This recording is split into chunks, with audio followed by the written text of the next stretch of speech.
sudden you're like, I'm like, okay, I'm in here. I'm a celebrity fan. I'm going to go tell this guy I love what he does and I love what he said and everything else.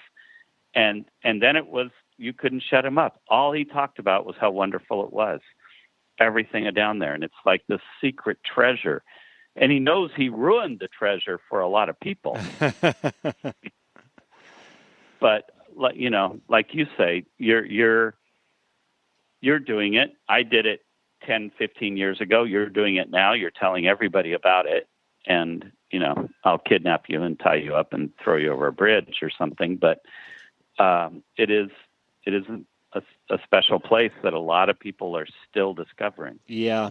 Yeah. Well, you know, the wineries are ready to be discovered. They're appreciating their early light, and it's going to continue on. This is really the cusp of their success. And I've seen it. And by the way, Jim, I haven't met too many people in the Valle de Guadalupe that do not know you or of you or have seen you. So you definitely pioneered that a long time ago. And it's guys like you, Eric Morley over at Blue Sea Advertising, Lee Banning, if you know Lee, that were telling me about the wine country a long time ago. And I never paid attention because I had my head deep in tequila.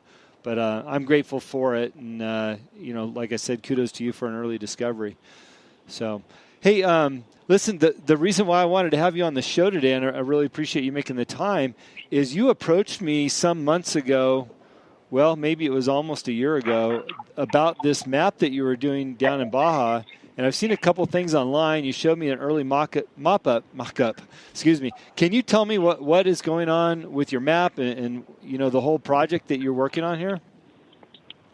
Well, the map idea actually started 15 years ago or 10 years ago when I were doing tours.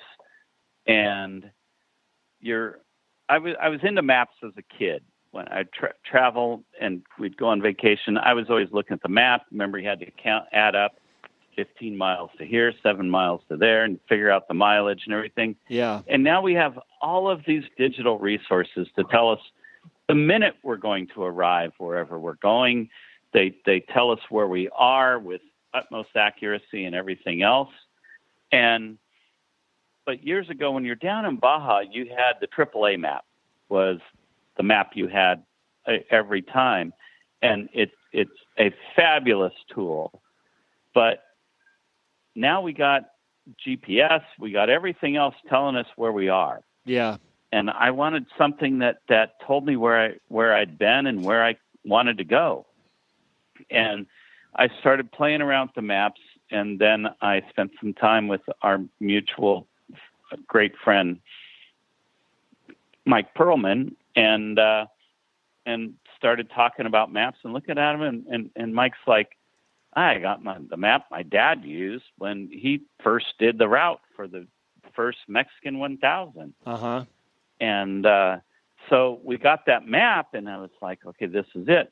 But I wanted something tangible. I wanted the anti-digital map. Yeah, sure. Again, not to show where or see where I am, but to inspire where we've been and inspire dreams of where you want to go. And so with my colleague Marcus worked over the map, and we printed it on a canvas, on a piece of canvas, and then bound it in leather and rolled it up in leather. It wasn't meant to be a piece of artwork to hang on the wall, although, you know, we've sold, you know, 400 or 500, and they are hanging on walls all over. We've seen pictures of it. Yeah. But I wanted something that, like a large format coffee table book that you can't put on your bookshelf. I wanted something that you couldn't put on your wall. I wanted it rolled up on your desk or on your coffee table or in a basket next to the chair to pull out and share Baja. So we have this map, canvas, bound in leather, roll it up. Actually, the new one, we did one as a commemorative product for the 1000 for 50 years of Baja. We had the new, pretty close to the new course. You know, it changes all the time, and the old original course. And now we've got one that goes all the way to Cabo, because the race always stopped in La Paz, and it's updated a bit with highways and stuff. That original map, the pavement stopped in Ensenada. Mm-hmm. and everything else was dirt. So we've updated it a little bit, but not too much. There's still this mystery about Baja that I still want there, but I got a lot of places, but I want people to roll this thing out on their coffee table. We used it as a table runner at Thanksgiving last year, actually. Mm-hmm. And I want it to just, when you unroll this thing in a bar, a restaurant, or a store, it just gathers people, and everybody starts their stories, which, I mean, at the end of the day, that's our most valuable asset, are our stories. And this is something that prompts a lot of stories of people who have been and want to. Yeah. Well, I love how you presented that, because you're right. It can show us where we've been. And there's nothing like, I'm a map person as well. I have those AAA maps. I have a whole plastic bin filled with AAA maps for everywhere that they would give me a map for. But, you open up a map and you can point to a city and go, oh, yeah, remember when we broke down here and we fixed the transmission? Or, oh, remember these great tacos in this town? You can't do that in the digital world, not like you can with a map. No, you can't. And because you don't get the chance, again, it tells you where you are, but it doesn't give you the context of where you've been or can go by just when something's all laid out in front of you, and especially if it's on a screen or something and you get it. I unroll one of these, and what made us jump on it even more going forward was I rolled them out with Clay Lawrence from Lawrence Equipment, a race team. We laid it out in a bar in Sunset Beach, and all of a sudden we're inundated with fishermen. Huh. And the fishermen are telling us where the best fishing is. And, we're off-roaders and we're like thumping our chest, but then the fishermen took over. And then I found a strong resonance with, for lack of a better word, I'm going to say overlanders, but, the people that are just travelers. Yeah. And some have their $250,000 Sprinters, and some have an old VW van, but it used to be the dream was you'd get a sailboat and sail around the world, and now it's, I'm going to get a vehicle and I'm going to drive from Vancouver to Cabo. Yeah. And that part from San Diego to Cabo is something that always changes in the amount of time you allocate because of the miles and everything. Yeah. And that's something your phone or iPad, GPS or Lowrance and everything else can calculate all that stuff around you. But you roll this map out and all of a sudden you just see the beauty and mystery of everything that's down there. Because it's not a contemporary map, as you know. It's an old map that's just slightly updated, not too much, because again, mystery is one of the favorite words of mine, and when I talk branding or marketing. Yeah, well, just from my perspective, what I saw in person, it was a beautiful map rolled, like you said, it's leather bound. I love the act of unrolling. You had to untie the leather straps and then unroll it, and I just thought, wow, that's pretty cool. It's exactly like how you described it, something that's rolled up next to your chair, or maybe it's in your Overlander and you pull out from underneath the captain's seat, or in the glove box or something, and it becomes a part of your trip. I can see people looking over it, by the campfire, out on the picnic table and things like that. And it's just such a beautiful piece.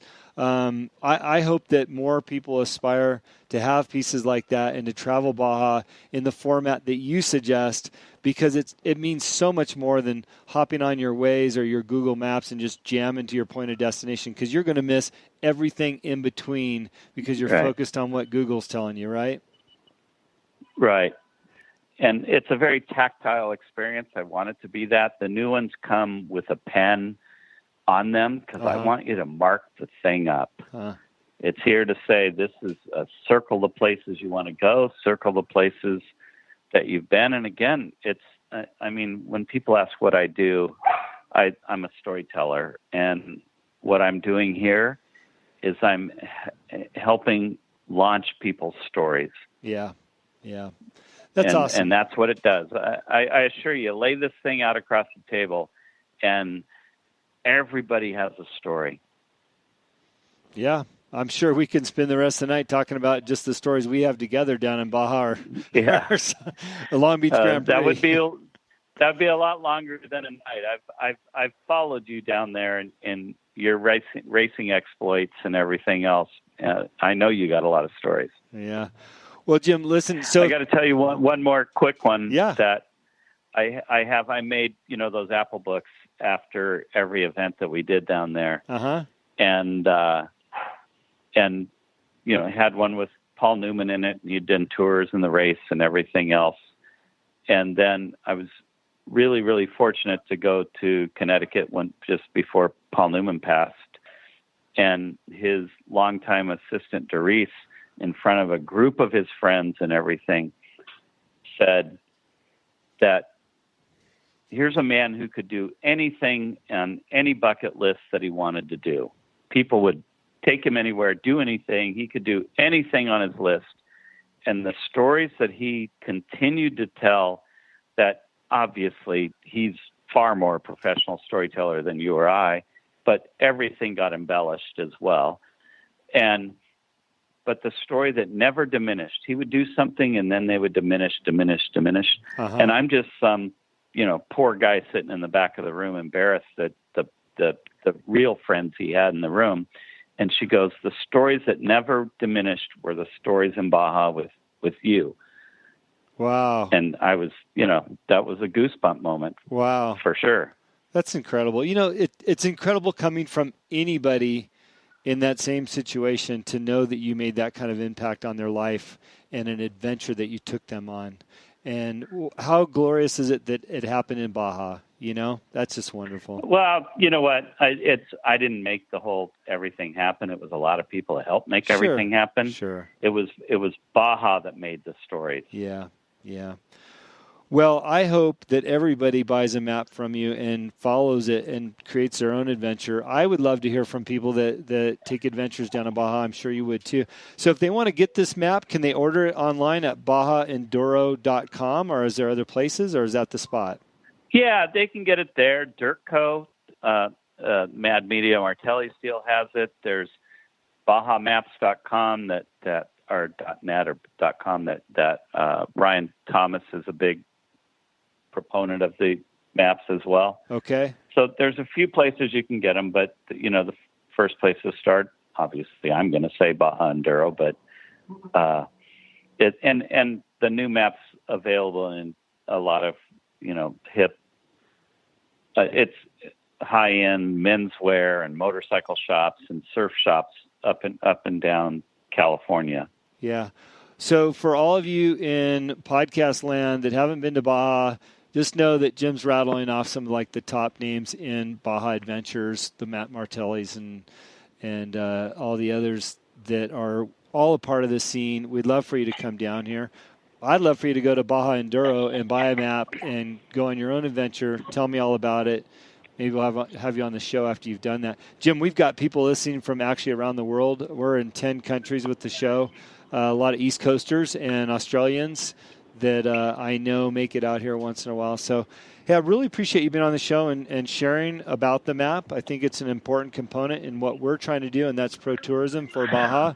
And you got to start somewhere, and I would say the best place to start is with a map and a dream, right? Dreams are most valuable asset. I got to jump one more thing in there. Yeah. The thing that shocked me the most about the first map that we did, that commemorative one, 30 or 40% of the map sales were east of the Rockies. Wow. See? And the number sold in just New York City. So Baja inspires dreams everywhere, as you just pointed out. And, that was a number that just kept rattling me the whole time. Well, Jim, for me, you're one of those people that are synonymous with Baja, as well as some of the other names you rattled off and a whole slew of other people. And whenever I'm down there and I see people like you, I feel like I'm at home. And I've made a lot of new friends down there as well. So I wish you all the luck in the world on the map. And I hope that our listeners paid attention enough to figure out where to get that map. And we hope that we see them down there too. So, Jim, thanks for your time. It's good talking to you and catching up with you. Thank you.